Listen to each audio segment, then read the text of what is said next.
জয় শ্রীকৃষ্ণ, রাধে রাধে। নমস্কার, সবাইকে সুস্বাগত জানাই আমাদের বৈদিক ধর্ম তথা সনাতন ধর্মীয় তথ্যমূলক চ্যানেলে। সকলে কেমন আছেন? নিশ্চয়ই ঈশ্বরের অশেষ কৃপায় সকলে ভালো আছেন, সুস্থ আছেন।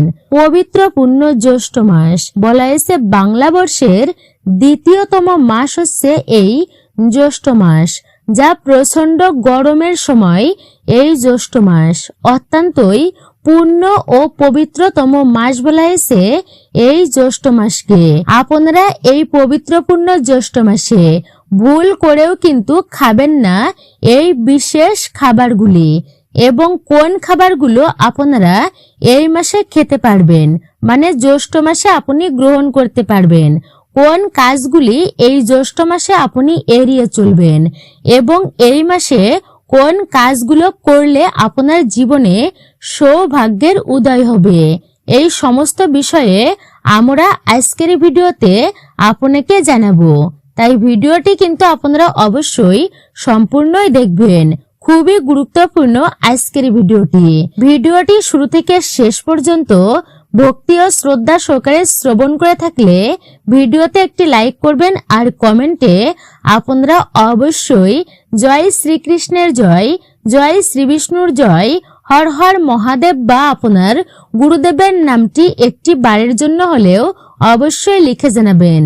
একজন সনাতনী ব্যক্তিকে আপনারা সাপোর্ট করবেন, আমি আশা রাখছি ধর্মীয় যাত্রায় আপনি এই ভিডিও থেকে উপকৃত হবেন। তাহলে চলুন প্রবেশ করি আজকের মূল ভিডিওতে। আমাদের সনাতন হিন্দু ধর্মে পবিত্র জ্যৈষ্ঠ মাসের গুরুত্ব অনেক বেশি। বছরের দ্বিতীয় মাস হচ্ছে এই জ্যৈষ্ঠ মাস, তাই এই মাসে আমাদের সবার বিভিন্ন দেবদেবীর আশীর্বাদ নেওয়া উচিত। আর তারা হচ্ছেন সূর্যদেব, শনিদেব, মা মঙ্গলচণ্ডী, হনুমানজি, ভগবান শ্রীবিষ্ণু, ভগবান শিব, মা লক্ষ্মী এবং ভগবান শ্রীরাম বা ভগবান শ্রীকৃষ্ণ রাধারানী। অবশ্যই আপনারা তাদের বিশেষ আশীর্বাদ আপনারা নেবেন। এই জ্যৈষ্ঠ মাসে শনিদেব স্বয়ং তিনি জন্মগ্রহণ করেছিলেন, তাই প্রত্যেকে শনিবার এই মাসে আপনারা হনুমান চল্লিশা পাঠ করবেন। হনুমানজির চরণে আপনারা সিঁদুর দেবেন। পারলে কোনো হনুমানজির মন্দিরে বা শনি মহারাজের মন্দিরে গিয়ে আপনারা শনিবার দিন একটি আপনারা প্রদীপ জ্বালাবেন। আর শনিদেবের পিতা হচ্ছেন ভগবান সূর্য নারায়ণ দেব, তাই প্রতিদিন আপনারা স্নান করে ভগবান সূর্য নারায়ণ দেবকে জল নিবেদন করবেন। কিন্তু আপনারা একদমই ভুল করেও কিছু নিয়ম আছে যা আপনারা একদমই করবেন না কিন্তু, এবং কিছু নিয়ম আছে অবশ্যই আপনারা মেনে চলবেন। কারণ শাস্ত্র বলছে যে প্রতিদিন যারা স্নান করে এসে ভগবান সূর্যনারায়ণকে জল নিবেদন করেন, তার মান সম্মান ও অর্থ সর্বদাই বৃদ্ধি পেতে থাকে। এই মাসে ভগবান শিবের পূজা অর্চনায় এবং পঞ্চামৃত দিয়ে ভগবান শিবের শিবলিঙ্গের অভিষেক করে সেটি গ্রহণ করলে বড় বড় দুর্ভাগ্য, বড় বড় বাধা, অর্থ কষ্ট সব নাশ হয়ে যায়। মহাদেবের কৃপায় সেই ব্যক্তির জীবনে সৌভাগ্যে ভরে ওঠে। এই পবিত্র পূর্ণ জ্যৈষ্ঠ মাসে কালো তিল, গুড়, কালো কাপড়, উড়দ, ডাল বা কাউকে ছাতা বা কোনো অসহায় মানুষ বা কোনো পশু পাখিকে জল দানে শনিদেব ও সূর্যনারায়ণ দেব অত্যন্তই প্রসন্ন হয়। ফলে যে সমস্ত মানুষ বহু দিন ধরে শনির ধাইয়া বা সাড়ে সাতি বা কাল সর্প দোষে ভুগছেন, যাদের জীবনে সহজে উন্নতি হয় না, যাদের জীবনে অর্থ সমস্যা লেগেই রয়েছে, তারা অবশ্যই কিন্তু এই মাসে এই জিনিসগুলোর মধ্যে যে কোনো একটি দান করতে ভুলবেন না। এবং এই মাসে শনিবার শনিদেবের জন্ম বা আবির্ভাব হয়েছে, এই মাসে শনিদেবের পূজা দিন। আপনারা এই মাসে হনুমানজির সাথে ভগবান শ্রীরামের প্রথম দেখা হয়েছিল, তাই এই মাসের গুরুত্ব এত এত বেশি। তাই এই মাসে শাস্ত্র বলছে যে আমাদের বেশি করে ভগবান শ্রীরাম বা ভগবান শ্রীকৃষ্ণের নাম করা উচিত। তুলসী মঞ্চে আমাদের জল নিবেদন করা উচিত। ব্রহ্ম মুহূর্তে আমাদের ঘুম থেকে ওঠা উচিত। সম্ভব হলে এই মাসে আমাদের কোনো পবিত্র নদীতে স্নান করা উচিত। কিন্তু যাদের বাড়ির সামনে পবিত্র নদী নেই তারা অবশ্যই এই মাসে স্নানের জলে কালো তিল, সামান্য গঙ্গা জল বা তুলসী পত্র দিয়ে আপনারা স্নান করবেন। আপনারা এই জ্যৈষ্ঠ মাস জুড়ে আপনার বাড়িতে মা লক্ষ্মীর বিশেষ পূজা অর্চনা দেবেন। মা লক্ষ্মীর প্রিয় ভোগ, মা লক্ষ্মীর প্রিয় ফুল যেন অবশ্যই থাকে। মাকে এই মাসে নিবেদন করতে ভুলবেন না। এর পরবর্তী এই মাসে যেহেতু অত্যন্তই গরম পড়তে থাকে, তাই ছাতুর ঘোল আপনারা কিন্তু এই মাসে অবশ্যই খাবেন। বেশি করে আপনারা জল খাবেন, আখের রস খাবেন, ডাবের জল খাবেন, রসালো ফল আপনারা এই মাসে বেশি বেশি খাবেন। এছাড়া যে সমস্ত মানুষদের সন্তান অর্থাৎ ছেলে মেয়ে তারা কিন্তু এই মাসে লাউ বা লাউ শাক বিশেষ করে অনেকেই খান না, এবং অত্যন্ত গরমের মধ্যে আপনারা খাবারে হিং, গরম মশলা, শুকনো লঙ্কা, আমিষ এবং তেল জাতীয় খাবার একটু কমই খাবেন। তাই এই মাসে ভগবান শ্রীকৃষ্ণের অত্যন্তই প্রিয় তুলসী গাছের কিছু নিয়ম পালন করলে তাদের সারা বছর বাড়িতে ভগবান শ্রীকৃষ্ণ ও মা লক্ষ্মী বিরাজ করে। যেমন এই জ্যৈষ্ঠ মাস চলাকালীন কিছু অবশ্যই কার্য আমাদের করা উচিত। মানুষের ভাগ্যকে চমকে ওঠে এর ফলে। তারা সারা বছর মা লক্ষ্মী দেবীর কৃপায় সুখ, শান্তি এবং সৌভাগ্যের মধ্যেই কাটান। মা লক্ষ্মীর কৃপায় তাদের আর্থিক উন্নতি কেউই আটকাতে পারে না। শাস্ত্র বলছে যে বাড়িতে তুলসী গাছ থাকে প্রতিটা সনাতন ধর্মাবলম্বীর বাড়িতে, এবং প্রতিদিন যারা তুলসী মায়ের পূজা অর্চনা করে সেই বাড়িতে কখনো বাস্তু দোষ হয় না, কারণ সর্ব দেবদেবীর বাস এই তুলসী মায়ের কাছে, এবং স্বয়ং নারায়ণ এবং মা লক্ষ্মী তুলসী গাছের মধ্যেই বিরাজ করেন। তাই এই পবিত্র জ্যৈষ্ঠ মাসে তুলসী গাছের নিত্য জল অর্পণ করে তুলসী মায়ের পূজা অর্চনা করে তাদের বাড়িতে এসে, অর্থাৎ আপনারা যারা পূজা অর্চনা করবেন তারা বাড়িতে এসে ভগবান বিষ্ণু ও মা লক্ষ্মীর কৃপা লাভ করতে পারলে তা অত্যন্তই ভালো। তাই কৃপা লাভের জন্য তারা অবশ্যই ধর্মীয় কাজ করে। এই মাসের প্রতিদিন বা প্রত্যেক বৃহস্পতিবার দিন আপনারা সন্ধ্যাবেলায় অবশ্যই তুলসী গাছের গোড়ায় একটি প্রদীপ জ্বালাতে হবে। আপনাকে তুলসী মায়ের কাছে ভগবান বিষ্ণুর নাম করবেন। এইভাবে যদি আপনারা তুলসী সেবা এই জ্যৈষ্ঠ মাসে করতে পারেন তো আপনাদের মান সম্মান, আর্থিক উন্নতি, সুখ শান্তি কেউ আটকাতে পারবে না, এবং সারা বছর মায়ের কৃপায় আপনারা সুস্থ সবল, শান্তি এবং পরিবারের মধ্যেই প্রেম বজায় রাখবেন, ভালোবাসা বজায় রাখবেন। তাই এই মাসে যদি আপনারা তুলসী গাছের শিকড় সঠিকভাবে ব্যবহার করতে পারেন তো রাতারাতি কিন্তু আপনাদের ভাগ্য চমকাবেই। যাদের বাড়িতে নিত্য অশান্তি, রোগ ব্যাধি, যাদের পিছনই ছাড়ে না, এমনকি গ্রহ দোষের জন্য যাদের আর্থিক উন্নতি কিছুতেই হয় না, চাকরি বা ব্যবসা যারা সহজে উন্নতি তাতে লাভ করতে পারছে না, যারা চাকরি পাচ্ছে না, তারা যদি এই মাসে তুলসী পাতা এবং তুলসী গাছের শিকড় এই তিনটি টোটকা আপনারা এই মাসে পালন করতে পারেন, আপনারা এই কার্যটি করার সময় আপনাদের মনের বাসনা অবশ্যই বলবেন। আপনাদের আগের তুলনায় সুফল আসবে এবং হতে পারে ভগবানের কৃপায় আপনাদের মনোবাঞ্ছা ভগবান পূর্ণ করে দিলেন। কিন্তু তার আগে অবশ্যই সকলের জানা দরকার যে এই মাসে তুলসী গাছ বাড়িতে থাকলে কোন ভুলগুলি কিন্তু ভুল করেও করা উচিত নয়। অবশ্যই সতর্ক এবং সাবধানী থাকবেন। সামান্যতম ভুলগুলো যদি আমাদের বাড়িতে দুর্ভাগ্য ডেকে আনে, তাই অবশ্যই আপনারা একটুকু ধৈর্য সহকারেই ভিডিওটি সম্পূর্ণই শ্রবণ করুন। মাসে অর্থাৎ এই মাসে কিন্তু আপনারা তুলসী গাছের কাছে ভুলেও রাখবেন না 5টি জিনিস, নইলে কিন্তু আপনারা সারা বছরও বাড়িতে সৌভাগ্যের মুখ দেখবেন না। সংসারে ঝগড়া ঝামেলা অশান্তি এগুলো লেগেই থাকে। আপনাদের জানা দরকার যে এই মাসে তুলসী গাছ বাড়িতে থাকলে কোন ভুলগুলো এই মাসে একদমই করতে নেই, কারণ এই মাসে সামান্য একটুকু ভুল আমাদের বাড়িতে দুর্ভাগ্যকেই ডেকে আনে। আসুন এইবার আমরা জেনে নিই আমাদের সনাতন ধর্মীয় গ্রন্থগুলি সবথেকে পবিত্র জিনিসের মধ্যেই একটি এই তুলসী পত্র। ভগবান শ্রীবিষ্ণুর প্রিয় হচ্ছে অত্যন্তই প্রিয় তুলসী পত্র। তুলসী পত্র ছাড়া ভগবান শ্রীবিষ্ণুর পূজা অর্চনা সম্পূর্ণ হয় না। শাস্ত্র বলছে যে তুলসী শুধু একটি গাছই নয়, এতে ভগবান শ্রীকৃষ্ণের বাস হয়। তুলসী গাছ যেই বাড়িতে থাকে সেই বাড়ি থেকে সমস্ত রকমের বাস্তু দোষ নেগেটিভ এনার্জিকে নাশ করে দেয়। আয়ুর্বেদ বলছে যে বাড়িতে তুলসী পাতার রোজ সেবন করা হয় তুলসী পাতা, সেই বাড়ি থেকে সমস্ত রকমের বাস্তু দোষ নেগেটিভ এনার্জিকে নাশ করে দেয়। তাই আয়ুর্বেদ বলছে যে তুলসী পাতা যদি রোজ সেবন করা যায় তো মানুষের শরীর থেকে নানান রকম রোগ ব্যাধি এতে নাশ হয়ে যায়। পবিত্র মাসে আপনারা প্রত্যেকে সকালে ঘুম থেকে উঠে স্নান করে তুলসী গাছে জল অভিষেক করবেন, তবেই কাজে যাবেন। এবং বাড়িতে আপনারা তুলসী গাছ যদি আপনাদের বাড়িতে থাকে তো এই মাসে আপনারা কোন কাজগুলো করবেন না এবং তুলসী গাছের পাশে কোন জিনিসগুলি থাকলে তা আজই আপনারা দূরে সরিয়েই ফেলুন। আপনারা সন্ধ্যাবেলায় তুলসীর পূজা অর্চনা করার সময় কখনো তুলসী গাছের উপরে জলের অভিষেক করবেন না।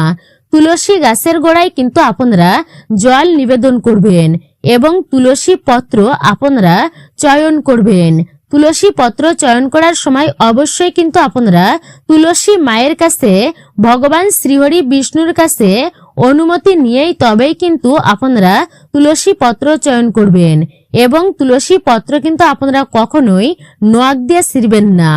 আপনারা পাতাটিকে 2 আঙ্গুলের মাঝে রেখে তারপরেই ছিঁড়ে ফেলুন। আমাদের বাড়িতে যেখানে তুলসী গাছ থাকে তার আশেপাশেও আপনারা ভুল করেও নোংরা আবর্জনা রাখবেন না।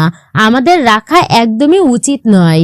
ভুল করেও নোংরা আবর্জনা আপনারা ফেলবেন না তুলসী গাছের কাছে, কারণ শাস্ত্র বলছে যে তুলসী গাছের কাছে স্বয়ং মা লক্ষ্মী এবং নারায়ণের বাস হয়। আমরা যেখানে প্রতিদিন প্রদীপ ধরাই, প্রত্যেক দিন সেখানে জল নিবেদন করি, সেই জায়গায় আপনারা একদমই নোংরা করবেন না, কারণ নোংরা জায়গায় কিন্তু কোনো দেবদেবী বাস করেন না। আর মা তুলসী দেবী হচ্ছেন একজন পবিত্র পূর্ণ দেবী, তিনি কখনো কিন্তু কোনো নোংরা জায়গায় বাস করেন না। ফলে এমন বাড়িতে দেখবেন যে তুলসী গাছ ঘন ঘনই মারা যায়, ফলে সেই বাড়িতে নেমে আসে চরম দারিদ্রতা। আর তুলসী মা হচ্ছেন একজন পবিত্র দেবী, তিনি কখনোই কিন্তু নোংরা জায়গায় বাস করেন না। ফলে এমন বাড়িতে দেখবেন যে তুলসী গাছ ঘন ঘন যদি মারা যাচ্ছে, কারণ সেই বাড়ি থেকে ভগবান শ্রীবিষ্ণু, মা লক্ষ্মী এবং তুলসী দেবী সেই বাড়ি থেকে চলে যান, অর্থাৎ গৃহ ত্যাগ করেন। ফলে সেই পরিবারে নেমে আসে চরম দারিদ্রতা, অশান্তি এবং ঝগড়া ঝামেলা। আপনারা অবশ্যই তুলসী গাছের আশেপাশেও কিন্তু ভুলেও কিন্তু জুতা চপ্পল খুলে রাখবেন না। কোন রকমের এঁটো কাটা আপনারা তুলসী গাছের থেকে দূরেই রাখবেন। তুলসী গাছের কাছে এঁটো কাটা পর্যন্ত নিয়ে যাবেন না, যতটা পারবেন দূরেই রাখুন। এমনকি স্নান করে এসে তবেই কিন্তু আপনারা তুলসী গাছে হাত দেবেন, কারণ যেখানে ভগবানের বাস হয় সেই জায়গা থেকে আমাদের সম্পূর্ণ বাড়িতে সুখ শান্তি ছড়িয়ে পড়ে। তাই সেই জায়গা যদি আমরা অপরিষ্কার অপরিচ্ছন্ন রাখি, পরিষ্কার না রাখি, আমাদের বাড়িতেও কিন্তু সুখ শান্তি থাকবে না। এর পরবর্তী হচ্ছে অনেক সময় হয় কি বাড়ির মায়েরা বা মহিলাদের মাথার চুল উড়ে, অর্থাৎ মাথার চুল উড়ে উড়ে বিভিন্ন জায়গায় পড়ে, বিভিন্ন জায়গায় গিয়ে সেই চুল উড়ে পড়ে। অনেক সময় দেখা যায় যে তুলসী গাছের কাছেও কিন্তু এই চুল গিয়ে বা তুলসী গাছের উপরেও কিন্তু এই চুল গিয়ে পড়ে। তাই আমাদের মাঝে মধ্যেই কিন্তু তুলসী গাছকে পরিষ্কার পরিচ্ছন্ন করা উচিত। গাছটিকে লক্ষ্য, অবশ্যই গাছের দিকে লক্ষ্য দেওয়াই উচিত যে গাছটি মারা যাচ্ছে কিনা, শুকিয়ে যাচ্ছে কিনা পাতাগুলো। আমাদের গাছ থেকে অবশ্যই এগুলি কিন্তু এড়িয়ে চলাই উচিত, যেন তুলসী বৃক্ষের উপরে কখনোই চুল না থাকে। তাই তন্ত্রক্রিয়ায়, ব্ল্যাক ম্যাজিকেও এই চুল কিন্তু কাজে লাগে। ফলে এমন ভুলের জন্য কিন্তু আমাদের বাড়িতে পর্যন্ত মাঝে মধ্যে তুলসী গাছও মারা যায়। এর পরবর্তী হচ্ছে তুলসী গাছের আশেপাশেও কিন্তু আপনারা কখনো ঝাঁটা, শিবলিঙ্গ, এমনকি কাঁটাযুক্ত গাছ ভুলেও রাখবেন না। কারণ এগুলো একসঙ্গে থাকলে পরিবারের মধ্যে নানান রকম অশুভ ফল দেখতে পাওয়া যায়। তাই এই ভুলগুলো কিন্তু আপনারা এই মাসে একেবারেই করবেন না। এবার আমরা জেনে নিব যে তুলসী পাতা এবং তুলসী গাছের শিকড়ে কোন সামান্য কার্য এই মাসে মানুষের দুর্ভাগ্য নাশ করে দেয় এবং ভগবানের কৃপায় জীবনের সৌভাগ্য ভরে ওঠে। প্রথমত বলা হয়েছে এই মাসের যে কোনো দিন স্নান করে তুলসী গাছের কাছে গিয়ে আপনারা জল নিবেদন করবেন, তুলসী মাকে ভক্তি ভরে প্রণাম করবেন, নিজেদের যা মনস্কামনা আছে তা মাকে জানাবেন ভক্তি সহকারে। মায়ের অনুমতি নিয়ে একটি শিকড়, আপনারা সামান্য একটুখানি শিকড় তুলে আনবেন। তারপর ভালো করে গঙ্গা জল দিয়ে সেই শিকড়টি ধুয়ে নেবেন। ধুয়ে ঠাকুরের আসনে আপনারা রেখে দিবেন সেই শিকড়টি। একটি প্রদীপ জ্বালিয়ে মা তুলসী দেবীর আপনারা পূজা অর্চনা করুন এবং তারপর আপনারা একটি আসনে বসে নিজের মনোবাসনা বলে 108 বার ওম নমো ভগবতে বাসুদেবায় নমঃ এই মন্ত্রটি জপ করবেন, বা হরে কৃষ্ণ মহামন্ত্র আপনারা জপ করতে পারেন। আপনারা বা শিব ঠাকুরের প্রণাম মন্ত্র জপ করতে পারেন, অর্থাৎ মহামৃত্যুঞ্জয় মন্ত্র জপ করতে পারেন। আপনার ইষ্ট দেবদেবীর মন্ত্র আপনি জপ করবেন এবং এটি জপ করার পর সেই শিকড়টিকে আপনারা প্রণাম করে একটি লাল সুতোর মধ্যে আপনারা বেঁধে নেবেন আপনাদের গলায়, বা তাবিজের মধ্যে আপনি পড়তে পারেন, হাতের মধ্যে পড়তে পারেন, এটি তাবিজের মধ্যে ভরেও গলায় বা আপনাদের বিশেষ করে চেনে বা হাতের ব্রেসলেটের মধ্যেও আপনারা সেই শিকড়টি, আপনারা সেই শিকড় সমেত সেই লাল সুতোটি আপনারা বাঁধতে পারেন এবং এই শিকড়টি আপনারা পুজো অর্চনা করার পর আপনাদের ঠাকুর ঘরে সারাদিন তা রেখে দিবেন আবার, এবং পরের দিন আপনারা সেই শিকড়টি তুলে নিয়ে কোনো হলুদ কাপড়ের মধ্যে আপনারা তা বেঁধে নেবেন। আপনাদের মানি ব্যাগ বা যে কোনো আপনারা যেখানে টাকা পয়সা রাখেন সেখানেও রেখে দিতে পারেন এটি। এবং আপনারা বিশেষ করে এই যে কৃষ্ণ তুলসী, ভগবান শ্রীকৃষ্ণেরও কিন্তু অত্যন্তই প্রিয়। রাধা তুলসী আছে, কৃষ্ণ তুলসী আছে, রাম তুলসী আছে। তো যাই হোক, তুলসী পত্র ভগবান শ্রীকৃষ্ণের এবং শ্রী বিষ্ণুর অত্যন্তই প্রিয়। যারা এই জ্যৈষ্ঠ মাসে প্রতিদিন ভগবানের চরণে এই তুলসী পত্র অর্পণ করে নিজের মনোবাসনা বলে এবং পূজা অর্চনা করার পর ভগবানের চরণ থেকে সেই তুলসী পাতা জলের সাথে গ্রহণ করে, তারা সারা বছর ভগবানের কৃপায় সুস্থ সবল এবং নীরব থাকে, শান্ত থাকে এবং ভগবান বিষ্ণুর কৃপায়, মা লক্ষ্মীর কৃপায় তাদের দুর্ভাগ্য নাশ হয়ে যায় এবং জীবনে সারা বছর পরম সৌভাগ্য আর সুখ শান্তিতে ভরে ওঠে।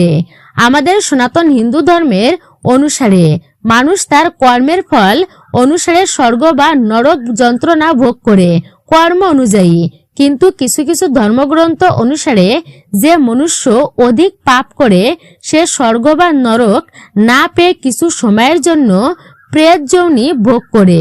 আপনারা একেবারেই কিন্তু ঠিকই শুনেছেন। আমাদের এই মনুষ্য শরীরকে চালিয়ে রাখার জন্য আমাদের তো খাদ্য গ্রহণ করতেই হয়, কিন্তু আপনারা কি জানেন যে প্রেত যোনি অর্থাৎ প্রেতারা কি খাবার গ্রহণ করে এবং আমাদের কোন খাবারের উপর প্রেতদের অধিকার হয়? বিছানায় বসে খাবার খাওয়া কি শুভ নাকি অশুভ, এই সমস্ত আপনারা জানতে পারবেন ভিডিওটির মাধ্যমে। স্কন্দ পুরাণে উল্লেখিত একটি গল্পের মাধ্যমে জানতে পারবেন। তাহলে চলুন এর উত্তর আমরা জেনে নিই। এক সময়ের কথা, রাজা বিদুরথ নামে একবার একটি রাজা, তিনি জঙ্গলে শিকার করতে আসেন। কিন্তু শিকার করতে করতে তিনি একটি গভীর জঙ্গলে ঢুকে পড়েন। জঙ্গলের এই বাঘটি ছিল খুবই ভয়ানক। নির্জন বনের মধ্যে অনেক সময় হয়ে যাওয়ার পরও ঘোড়াটি ক্ষুধা ও তৃষ্ণায় মাটিতে পড়ে যায়। তখন তিনি কি করবেন বুঝতে না পেরে রাজামশাই নিজেই পায়ে হাঁটতে শুরু করেন। আর তখনই তার সামনে আকাশে তিনটি ভয়ানক জীব প্রকট হয়।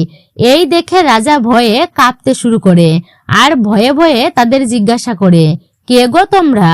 আমি রাজা বিদুরথ। ক্ষুধা তৃষ্ণায় খাবার খুঁজতে খুঁজতে আজ এখানে এসে পৌঁছেছি। তখন তিনজন প্রেতের মধ্যে যে বড় ছিল সে বলল, হে রাজন, আমরা প্রেত। আমাদের কর্মজনিত দোষের জন্য আজ আমরা প্রেত যোনিতে কষ্ট ভোগ করছি। আমার নাম মাস। এই আমার 2 নম্বর সাথী বিভেদ, আর ও হলো কৃতজ্ঞান। তখন রাজা অবাক হয়ে বলেন যে প্রেত কি? এর উত্তরে মাস বলেন, হে রাজন, যে মনুষ্য অন্যকে কষ্ট দিয়ে সুখী হয় সে পশু পাখিদের উপর অত্যাচার করে, যে ব্যক্তি গুরুজনদের নিন্দা করে, যে পরস্ত্রী বা পরপুরুষের সাথে সম্পর্ক রাখে, যে অন্যের ধনকে ছল চাতুরি করে দখল করে, হে রাজন, সেই হলো প্রেত। আসলে রাজন, আমরা হচ্ছি 3 ভাই। আমাদের 3 জনের কুকর্মের জন্য আমাদের আজ প্রেত যোনি ধারণ করতে হয়েছে। নাস্তিক হয়ে আমরা সবসময় ধর্মবিরোধী কাজ করে আসছি। ঈশ্বরের পূজা অর্চনা ছাড়া খাদ্য গ্রহণ করেছি। দান ধ্যান জপ পুণ্য আমরা জীবনে কিছুই করিনি। ফলে বহু বছর ধরে আমাদের এই প্রেত যোনিতে ঘুরে বেড়াতে হচ্ছে। এইসব শুনে রাজার মনে আবারও প্রশ্ন জাগে। আর তখন তিনি জিজ্ঞাসা করেন, এই মনুষ্য জগতে আমাদের থাকার জন্য খাদ্য গ্রহণ করতে হয়, কিন্তু তোমরা প্রেতরা কি খাদ্য গ্রহণ করো? তখন মাসন অর্থাৎ মাস বলেন, রাজন, যে বাড়িতে খাদ্য তৈরি করার সময় মহিলাদের মধ্যে ঝগড়া ঝামেলা হয় সেই বাড়িতে খাদ্য প্রেতরা গ্রহণ করে। যেই বাড়িতে খাদ্য তৈরি করার পর খাদ্য গোমাতাকে বা কোনো পশু পাখিকে না দিয়ে তারা খেয়ে নেয় অর্থাৎ গ্রহণ করে সেই খাবার, সেই বাড়িরও খাদ্য কিন্তু প্রেতরা গ্রহণ করে। যে বাড়িতে কখনো ঝাড়ু দেওয়া হয় না বা সর্বশব্দে অপরিষ্কার উচ্চস্বরে হাসে এবং সর্বদাই জোরে জোরে কথা বলে, সেই খাবারের উপরও সেই বাড়ির কিন্তু প্রেতদের অধিকার হয়ে থাকে সেই বাড়িতে বা সেই খাবারের উপর। কারণ অপরিষ্কার এঁটোকাটা জায়গায় আমরা বাস করি। আমরা ঈশ্বরকে স্মরণ যদি না করি, না করেই যদি খাদ্য গ্রহণ করি, সেই খাবারের উপরেও আমাদের অধিকার হয় না, কিন্তু সেই খাবারের উপর প্রেতদের অধিকার হয়। মাটিতে বসে খাদ্য গ্রহণ করি আমরা অনেকেই। তো আমাদের শরীরে ঊর্জা ও পৃথিবীর ঊর্জা একসাথে তার মিলন ঘটে, কারণ আমাদের শরীর 5টি তত্ত্বের তৈরি। যখন আমরা মাটিতে বসে খাবার খাই তখন আমাদের শরীরে ঊর্জা ও পৃথিবীর ঊর্জার মধ্যে একটি মিলন ঘটে। এর ফলে আগেকার মানুষেরা বহু বছর বাঁচত, তারা সুস্থ ও নিরোগ থাকত।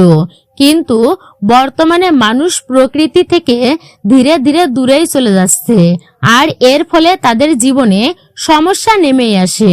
আমাদের মুনি ঋষিরা বিশেষ করে বলেছেন, মুনি ঋষিদের জ্ঞান অনুসারে অবশ্যই মেনে চলা উচিত। আপনারা অবশ্যই মেনেই চলবেন এই পুণ্য পবিত্র জ্যৈষ্ঠ মাসটি, এবং এই মাসে আমিষ দ্রব্য সেবা করা উচিত নয়। বিশেষ করে মাছ মাংস এড়িয়ে চলাই উচিত। এতে মঙ্গল হবে আপনারই ভালো হবে। নেশা জাতীয় দ্রব্য কখনো ভক্ষণ করবেন না। তো মূলত এটাই ছিল আমাদের আজকের ভিডিওটি আপনার কাছে কেমন লেগেছে মূল্যবান মতামত জানাতে একদমই ভুলবেন না। আর আপনি যদি আমাদের চ্যানেলের নতুন দর্শক হয়ে থাকেন, বিনীত অনুরোধ করব চ্যানেলটি অবশ্যই সাবস্ক্রাইব করবেন, পাশে থাকার নোটিফিকেশন বেল আইকনটি প্রেস করে রাখবেন।